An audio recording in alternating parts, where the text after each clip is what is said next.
Well, the Alberta government is pitching a new major projects proposal for a pipeline to the northwest coast of British Columbia. The province says it will act as the proponent to develop and submit the formal application for the pipeline, while taking advice from three major pipeline companies, Enbridge, South Bow, and Trans Mountain. But those companies would not necessarily be involved if the project were to ultimately proceed. Alberta says it will commit $14 million to this proposal, which is expected to be submitted to the Major Projects Office by the spring of 2026. But BC Premier David Eby said his province won't support that pitch. We need a major projects office at the federal level, not a major distractions office, not a major politics office, but an office that advances real shovel-ready projects that will move this economy forward in British Columbia and nationally. And what I am seeing from Alberta directly threatens that. Alberta Premier Danielle Smith joins me now. Premier, always appreciate the time. Welcome back to the show. Yeah, you bet. This decision to have your government act as the proponent, it puts you on the hook. It puts you in the middle of it. Why go this route? What do you think this achieves? Well, I think people have to remember that we are the owner of the resource on behalf of the people of Alberta. About 85% of the resource is owned by our province, and we commission and work with private sector companies in order to develop it and get it to market. In talking with our private sector companies, they have said that they're not going to expand production unless there's a new pipeline, but they also can't pledge barrels onto a new pipeline as long as there's an emissions cap, as long as there is a tanker ban. And so we've got to do something to break the logjam. I've been talking with the Prime Minister about a grand bargain that includes the Pathways project, the bitumen pipeline to the coast, as well as getting rid of the 9 bad laws. And that's what we're trying to do, is to punch through so that we can get some movement on all of those issues. Okay, break the logjam, but fundamentally, other than sort of trigger a new process, the situation with the pipeline hasn't changed, right? There still isn't a private sector component. The regulatory environment hasn't changed. And as you heard from David Eby, British Columbia's posture remains the same. So how does this fundamentally change things for your pipeline ambitions here? Well, you have to remember Northern Gateway was a shovel-ready project. It was ready to go, and it would have gone, but the federal cabinet made a decision under Justin Trudeau to cancel it. And so we're going to leverage a lot of that learning that had been done historically, as well as some of the new developments that we've had on things like our Alberta Indigenous Opportunities Corporation, where we become quite expert at doing Indigenous consultation and getting equity ownership, as well as some of the new advancements that we've seen in environmental technology and building technology.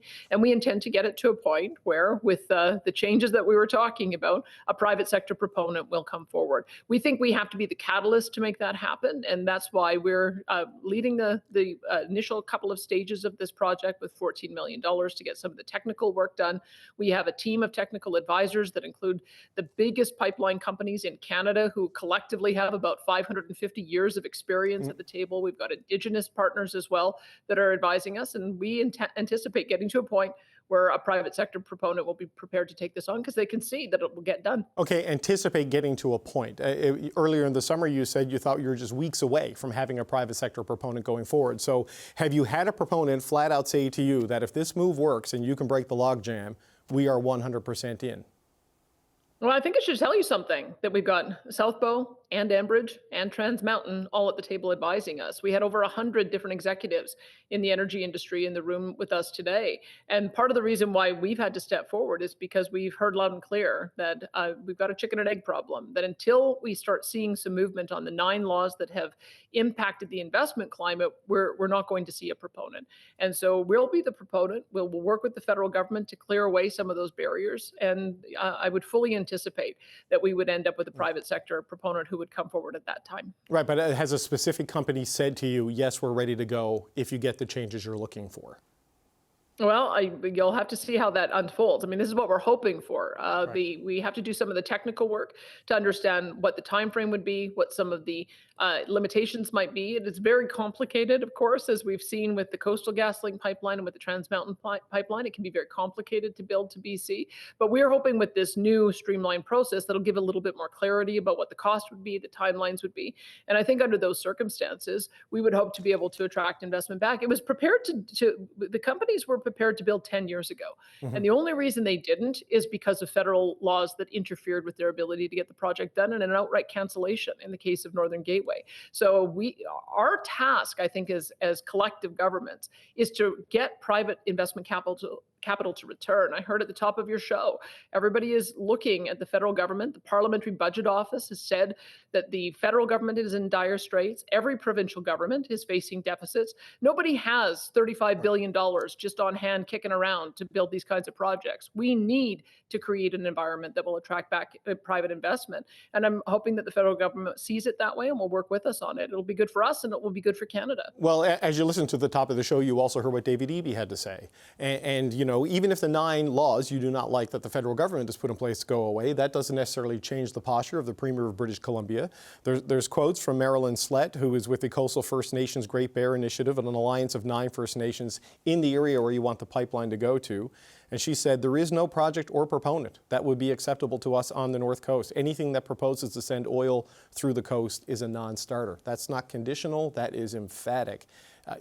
How do you get the support from the Alberta-BC border to the coast with this kind of opposition out there?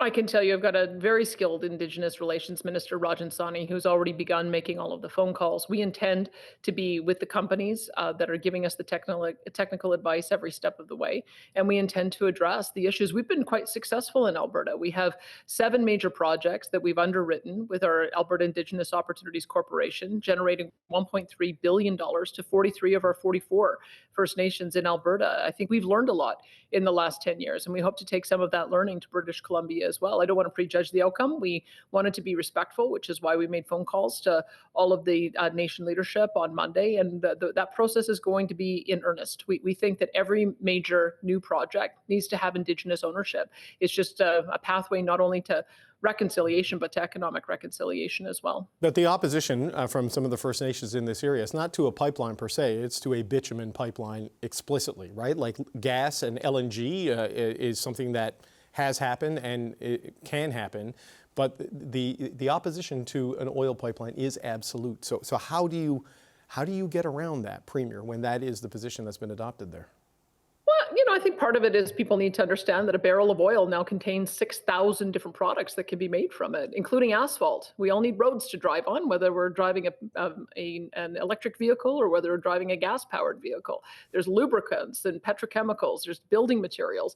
Being opposed to bitumen is like being opposed to cement. So as we start seeing more and more uses of this product, I think people are going to see that there's more and more value to it. We have to address issues of emissions, but this is a product that is going to be of high value around the world.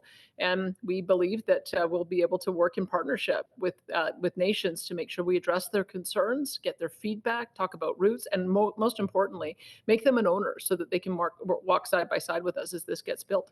So you're the proponent for now, but is that a proponent in name only, a proponent on paper to get through this process? Because at the end of the day, it will not be the government of Alberta that builds this, pays for this, and runs this, correct? So to what point does your involvement end in this as the champion for this particular project?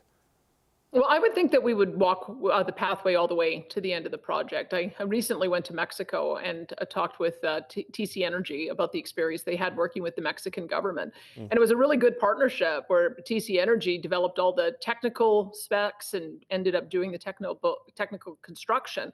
But the Mexican government worked on community benefits agreements and permits, and they were able to get that project built in 3 years. So I would say that this, under this new environment where there's a lot of different jurisdictions, where there's a requirement for Indigenous participation and Indigenous ownership, I would say that we would walk the path with them all the way through to the end. We're already prepared to use our Alberta Indigenous Opportunities Corporation, our loan guarantee and underwriting facility to be able to assist in making sure that that ownership stake takes place. But this is really going to be in the federal government's hands.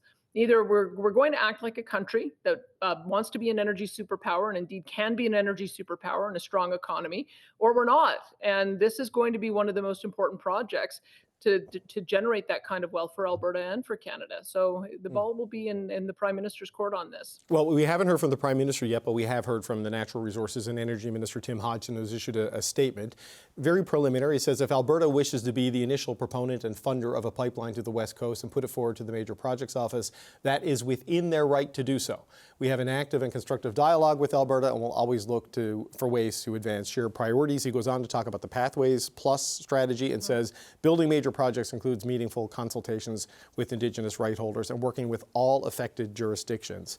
That does seem to be the challenge still, that it is not a no from the federal government. It's a recognition of your right to do this, but then also you talk about this, a big moment for the country. Respecting provincial jurisdiction is a big moment for the country, and we saw with TMX, the British Columbia resistance is something that takes extreme efforts to overcome, right? Do you think the federal government's not going to build this one, right?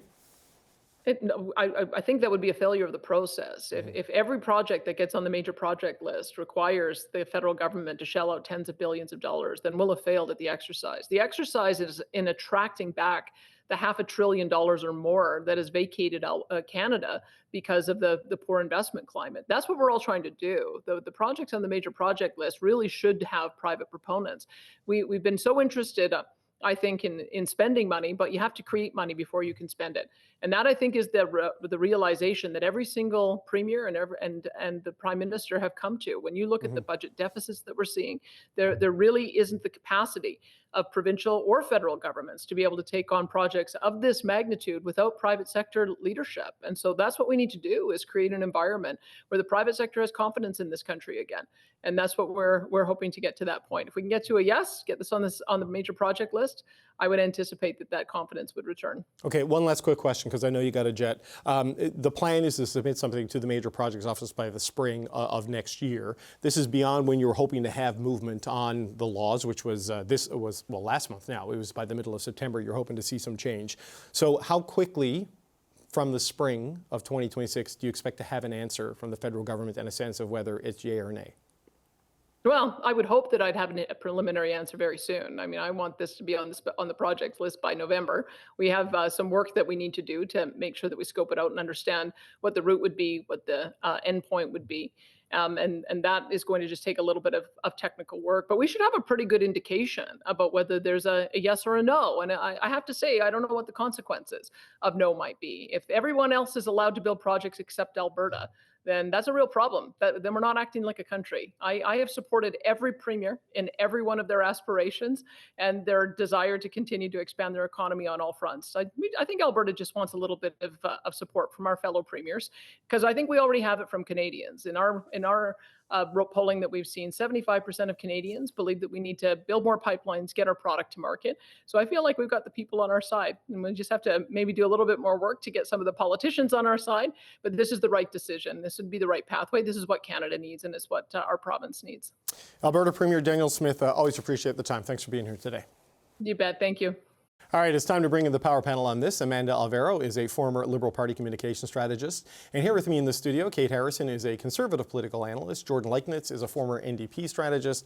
And Tonda McCharles is the Ottawa bureau chief for the Toronto Star. It's good to see you all. Hey there. I think this, Tonda, will be the most anticipated Grey Cup in Canadian political history, as everybody's got a lot riding on that November 16th game.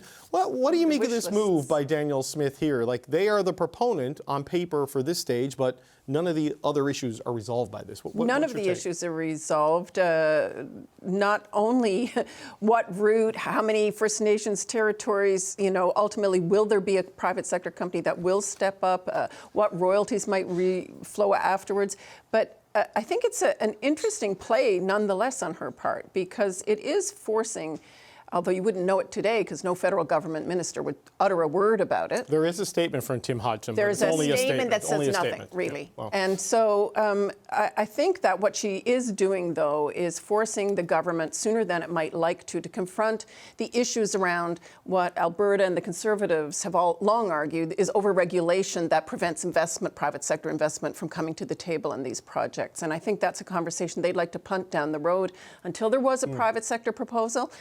So I think this is forcing that conversation to be had. Calling the question, a little bit, yeah. Right. So, but Kate, I understand that maybe it calls the question on the 9 stupid laws or whatever it is that Premier Smith calls them, but none of that's going to change David Eby's mind, I don't think. You have Marilyn Slett, who is the president of the Coastal First Nations Great Bear Initiative, who said there is no project or proponent that would be acceptable to us on the North Coast. None of that changes the inability to get consent from the Premier and the First Nations in the target area for the pipeline. Yeah, I'm not surprised to see the hyperbolic reaction of the BC Premier to this, because it is on paper not a complete proposal, and of course you can only evaluate a complete proposal. I do think, to Tonda's point, it's an excellent one. There are systemic issues as to why private capital is not building a pipeline in Canada. And I think the key for Ottawa right now is to look at those and those 9 silly laws more concretely, because it is unusual, and I would argue unpreferable for Alberta to be the proponent of such a pipeline. Governments should not be in that business. It should be private capital that is fueling that, and yet we continue to see that slide not come to Canada, go to other jurisdictions. Obviously, massive layoffs at Imperial as well this past week are indicative of a really poor investment climate. So Ottawa, rather than play politics in terms of what Premier Eby would like to see or those in Quebec would like to see, would be wise to try and address the root and systemic cause as to why that private capital is not being invested here. And that is a better space, I think, for Ottawa to play than trying to get into the politics of adjudicating, this particular proposal right now compared to addressing those more foundational issues. But Jordan, if Mark Carney tomorrow said we're going to get rid of everything Danielle Smith doesn't like, you can't get rid of the constitutional rights of British Columbia and the duty to consult the First Nations of British Columbia, right? So you still have that challenge there. Sure. I think this is better understood as a piece of political performance art rather than it is as an absolutely concrete and real proposal. There is still no private sector proponent for this. And as you've talked about, in BC, the politics and the facts on the ground around that haven't moved. So then it begs the question, what is Premier Smith doing here? And I think in part what you're seeing is a need on her part in order to choose an outside enemy, right? So of course, Ottawa is often the foil for the Alberta government on these topics, but they're in a process with the federal government right now where they've been able to get some gains in that. They got the Major Projects Office, they got it located in Calgary, they have agreement that they can put forward a pipeline proposal into that. So there hasn't been a lot of space for them there to get that political fight that they need. But they can get it with Premier Eby in BC. And so I think part of what you're seeing today is a fight that Danielle Smith needs internally in her own party as well for her own political survival. And so she's anteing up in order to be able to carry that conflict forward over the next few months. Well, Amanda, certainly the Conservative Premier of Alberta would take any steps she can to keep the idea of a pipeline alive, right? Whether this process, it is a very sincere effort on her part, I take, as to try to get this development done. I don't know if it's going to get over the BC challenge. I don't know if it's going to change the federal government's mind, other than Tim Hodgson saying this is their right to advance this, and the jurisdictions still apply, consultations still need to be done. That's all we've heard from Ottawa. So what's the next thing the federal government should do in response to what the Premier's laid on the table here? Yeah, and I would say that I think people would agree that we've seen some mixed signals from the feds on this one. In one way, we've seen Prime Minister Carney come out, and he said when he announced the first tranche of projects, there seemed to be this willingness, this openness to pipelines, that they were able to get some private sector involvement. He talked about even being able to change the oil tanker bans, talked about there potentially being openness to the emissions cap. All of this very different from what we heard over the last 10 years under the Trudeau government. But we're also seeing some challenges within caucus itself. So you see Tim Hodgson come out today and he says, well, of course, the Premier is well within her rights to submit this proposal to the Major Projects Office. At the same time, earlier today, we saw Stephen Guilbeault come out and he said, if a project like this were to go forward, it would have to have social acceptancy. The BC government, the people of BC, Indigenous communities would have to come on board. So I think the feds are playing this, interesting game of trying to navigate these waters while things get really spicy between the premiers. They can allow that to happen on the side and still keep an openness to the idea that pipelines could happen if some of those factors were in play. I don't underestimate, though, that conversation within Liberal caucus and Liberal cabinet could get very tense. I spoke to Gregor Robertson this afternoon after the Smith News conference, well, actually, while it was still going on, going down the hill, and I said, you're a BC minister, like, what do you make? Is this something you can get behind? And, he said, look, we have to listen to BC on this, we have to listen to First Nations, and let's see the details as if and when a real project gets put forward. But there's a reticence already, I think. You heard it from Guilbeault, you heard it from Robertson, to jump on board and say, yeah, this is something we can actually move forward. Well, I mean, Kate, it's less hypothetical than I think it has been because there is a proponent, but still the route hasn't been determined, though the ambition is the Northwest Coast. It is Prince Rupert, you know, or somewhere around there. But it is still not a perfectly defined project. And there's still, like, there's private companies lining up to advise on it, but not lining up to invest on it, right? Yeah. So it hasn't fundamentally changed that. Yeah, I think there are a number of projects before the Major Project Office that aren't fully fleshed out proposals. Sure. And a lot of what Ottawa has talked about so far, frankly, are supporting proposals that are actually already under development. I think it again comes back to the investment environment that we create here. For example, the LNG project in BC is waiting on a lot of FDI. They want the certainty of the investment environment before making such investments. And when we have arguments playing out like we do right now, with a proposal on paper that might not be hypothetical, but is certainly not a full one, and you're already seeing politicians react in the negative way to even something that isn't fully thought out in the case of Premier Eby in particular.